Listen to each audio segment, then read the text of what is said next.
The premise is that, you know, these two kids that defeated this witch when they were, young and traumatized, what happened to them?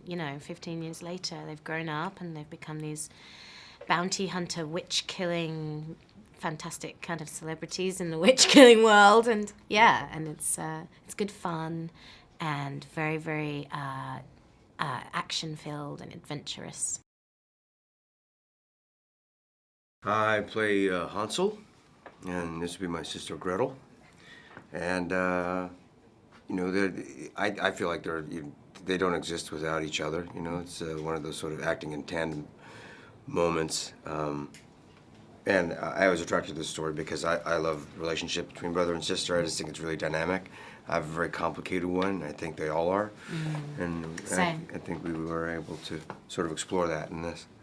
Yeah, I think it's rare to have a brother and sister duo, and especially an action duo. And they sort of support each other. It's not like two police cops or whatever, there's this emotional drive for the both of them that's inexplicable, and that was really fantastic to play. That was the kind of the central core of the whole piece. It's Famke. Famke, she plays the kind of the queen bee of witches. So we don't know she exists in the beginning. So we discover her. She sort of challenges all of what we're used to with witches. She has different powers and things like that. So she's pretty badass. It's like anything. I think you're absolutely specific for this. This is very different, I think, than any other movie, than the action side of it anyway. This is like more of a Western style of fighting or getting beaten up, really, is really what I had to learn how to do in this, is just get my butt handed to me, Yeah. Which is a lot of fun, Yeah. I have this sort of like random shotgun kind of, they have these sort of like modern flair to them. It's also because it's a fantasy movie. We're shooting witches, so why not be able to have a shotgun? But also, it looks like it was made from what our surroundings are. So it's something really quite queer and lovely about them. Then we have these little weird, quirky handguns. You have that great knuckle duster. Oh yeah, like the brass knuckle thing. Yeah, that was all sorts of fun stuff in there, wasn't it? I have a double action crossbow, which is pretty slick. Yeah, that's pretty cool. And it was really heavy actually, my crossbow, and I have to run around with it and do all these things with it. But it also is kind of like a very, very, very fast shooting. So it's like a gun and a crossbow combined.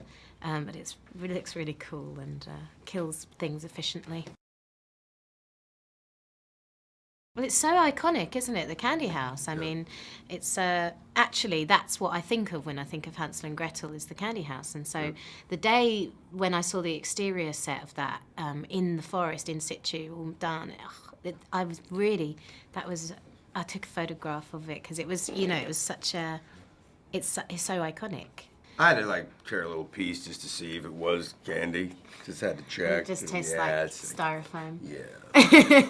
Like, why can't it be cotton candy? Yeah, why can't it be real? They did a really wonderful job to create a look for this movie, and those are some of the first things I was really attracted to. And designers behind it were tremendous, and it wasn't easy also to make something that looks cool and very functional at the same time. Not an easy task.